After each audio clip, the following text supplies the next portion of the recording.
ቅማምዬ የኛ ቆንጆ እህት ስለመጣሽ ደስ ብሎናል። ስላየነሽ እንዲህ እምር ብሎብሽ ልትመጪ ነው ለካ እንደዛ ጠፋ ያልሽው ማለት ነው። እና ያው ያሳመረኝ ጥፊው ነው አምሮብኝ አስመጣኝ ምናምን እያልሽ እየቀለሽ ነው አንቺ በራስሽ ማለት ነው። ሰላም ውዶቼ፣ ሰላማችሁ ይብዛልኝ በያላችሁበት።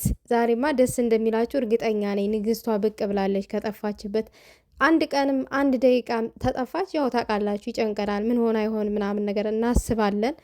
ያው አማቻችን ትናንትና ስለመጣ እሷ ስላልመጣች ሲለያዩ ትንሽ ከፋ ይለናል። ምን ተፈጠረ እንደገና ደግሞ ምናምን ነገር እንላለን ማለት ነው። የዛሬው ግን ደግሞ በጣም የሆነ ውዶቼ ቅማምዬ በመምጣቷ ደስ ብሎናል። ግን ደግሞ ያልጠበቅነው ነገር ነው እየሆነ ያለው። የሆነ አስደንጋጭ ነገሮች ናቸው እየተፈጠሩ ያሉት። ከዛ በፊት ግን ቅማምዬ የኔ እናት ደግ አደረገ እንኳን መታሽ ምናምን እያሉ ሲሳለቁ ለነበሩ ሴቶች መልስ ሰታበታለች ማለት ነው። ነገርየውን እናንተ መደብደብ የለመዳችሁ ነው በዱላ ምናምን ነገር። ልክ እኮ ናት ቅማምዬ። እኔም እኮ የተናገርኩት ነገር እኮ ነው። አንድ ሰው መደብደብ ሲለምድ ይሄ በዱላ ምናምን ነገር እየተደበደበ ህይወቱን የሚኖር ሰው ነው። የሰውን እንትን ሰው ሲደበደብ ደስ የሚለው ሌላው ሰው ማለት ነው። እና ቅማምዬ ምንም ቅር እንዳይልሽ፣ ምንም እንዳይከፋሽ።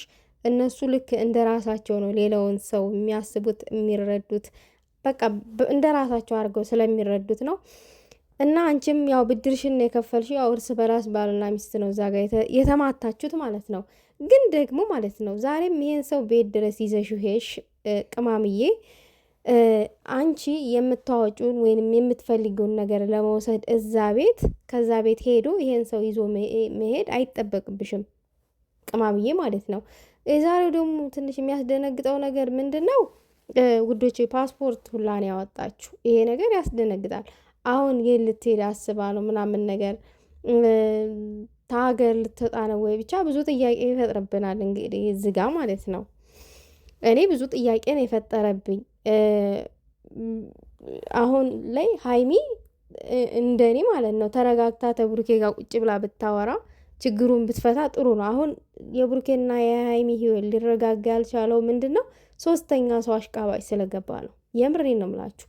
አሁን ሀዘን የፈለገው ነገር ቢያወራ የፈለገው ነገር ቢል እንደገና ደግሞ የሆነ ስንት አመት ደከምክላት ስንት ምን አደረክላት እያለ ብሩኬን እያብጠለጠለው ነው የበለጠ ዋጋ መክፈል አለብህ ከዚህ በላይ ምናምን ነገር ምናምን።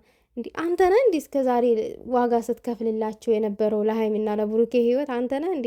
ምን ነው እኔ ነኝ ለእነሱ ህይወት ዋጋ የከፈልኩትኝ እነሱ ለህይወታቸው ዋጋ አልከፈሉ ምናምን ነገር አልክ። ይኸውልህ አንድ ሰው ህይወቴ ብሎ ሲጀምረው ፍቅርን የሆነ ዋጋ ትከፍላለህ እያንዳንዱ ነገር ማለት ነው። ብሩኬ እና ሀይሚ እርስ በራሳቸው ዋጋ ከፍለው ነው እዛ የደረሱት። ግን አንተ ብሩኬን በጣም ዝቅ እያደረግከው ነው ያለው፣ እያብጠለጠልከው ነው ያለው ምናምን። ላይክ ሀይሚ ትጠለዋለች ወይንም ትሸሸዋለች፣ ትርቀዋለች፣ መጥፎ አመለካከት ይኖራታል ለብሩኬ ብለህ መሰለኝ የምታስበው። ያንን ነገር ስታረግ ሀይሚ ያስደስታታል ብለህ ከሆነ ሀሰን ሀይሚ ያስደስታትም ያስከፋታል ባትናገርም። አሁን ምናልባት መስሏት ሊሆን ይችላል ግን ያስከፋታል።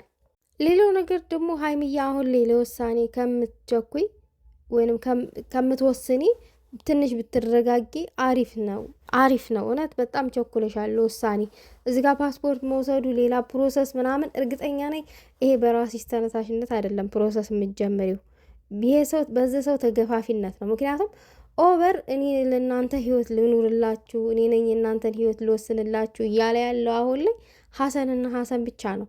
ግን ይሄ በሰው ተገፋፊነት የራስን ያፈሩትን ማለት የለፉበትን ፍቅር የደከሙበትን ፍቅር በሰው ተገፋፊነት ማፍረስ ወይንም የሰውን እንትን በሰው ውሳኔ መወሰን ጥሩ አይደለም። ሀይሚ በራስሽ ወስኒ።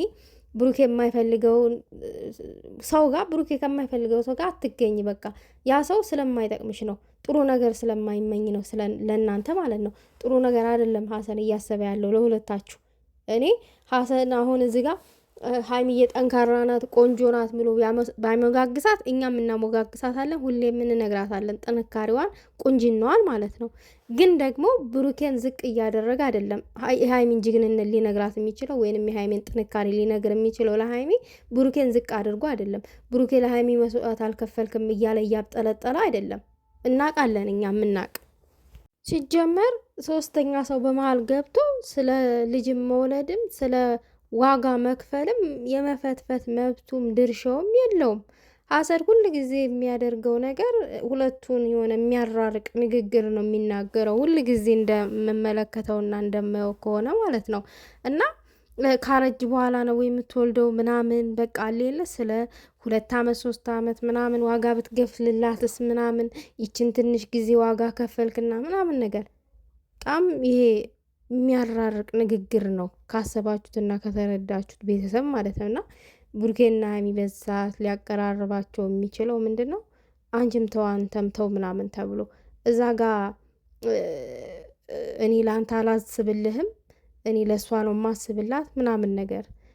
አንተ ከመቼ ወዲህ ነው ለሀይሚ ሀሳቢ የሆንከው? ሲጀመር አስበህላት ሞት የለ እንዴ? አስበህላት ሳይሆን ከምትወደው ልጅ እያረካት ነው ያለው። ይሄ ማሰብ አይደለም። ሰውን ከሚወደው ሰው እያራቁ የሚያራርቅ ንግግር እየተናገሩ አስቤለታለሁኝ። ይሄ በጭራሽ የሚዋጥ ነገር አይደለም። የምሬን ነው። እና ልክ ያልሆነ ነገር ነው እያደረክ ያለው ካሰብከውና ካስተዋልከው ማለት ነው። ከራስ ጋር አሁን ከመሀላቸው ውጣ። በቃ እንዴ ከመሀላቸው ውጣ ተብላል። ውጣ እስቲ ዳር ይዘህ ሁሉን ነገር ተመልከት። እዚህ ጋር መተ ነገር እንትን የምትፈተፍት ማለት ነው። እንደውም ሀይሚ ብትሰደድ ራሱ ደስተኛ ነህ የምታደርገው ነገር ፓስፖርት ስትወስድ ምናምን ነገር ምናምን እና እኔ ጥሩ አይደለም እንደተመለከትኩት። ምክንያቱም ውዶቼ ይሄ በተዋደደ ሰው መሀል ገብቶ ይሄ የሆነ ሳይድ ይዞ ምናምን ነገር መጎተት የሆነ የሚያቃቅር ነገር መጎተት ጥሩ አይደለም። ስንችል የሆነ ዋሽተን ራሱ ማስታረቅ አሌለ ዋሽቶ ማስታረቅ። ይሄ እኮ ጭራሽ አንደኛውን ዝቅ በጣም ከዛ ለአንደኛው ደግሞ የሆነ አዛኝ መሳይ እንዴ! ምን ሆናችሁ ነው? ብሩኬና ሀይሚ እኮ በአንድ ቤት የኖሩ ናቸው አይደለ እንዴ? በአንድ ቤት በደልሽኝ በደልኩ ሳይባባሉ ድምጣቸው ሳይሰማ የኖሩ ናቸው አይደለ? እና እንዴት ነው እነዚህ ሰዎች ሳይተዛዘኑ ቀርተው ነው በአንድ ቤት የኖሩት? ሳይከባበሩ ቀርተው ነው? ዋጋ ሳይከፋፈሉ ቀርተው ነው በአንድ ቤት መኖር የጀመሩት? የከፈሉት ዋጋ ያለው አንድነታቸውና መተሳሰባቸው ነው አንድ ላይ እንዲኖር ያደረጋቸው። መጀመሪያ ሀይሚም ለብቻዋ ብሩኬም ለብቻ ነበረ የሚኖሩት ለየብቻ ተከራይተው። በስተመጨረሻ ነው አብረው መኖር የጀመሩት። ፍቅር ስላለ መተሳሰብ ስላለ ነው። እና የሆነ እኛ አዋቂ ነን ባንል ጥሩ ነው። ነገሩን ከኋላ ዞር ብለን መመልከት አለብን። ዝም ብለን እዚህ ጋር ከምናወራ ማለት ነው።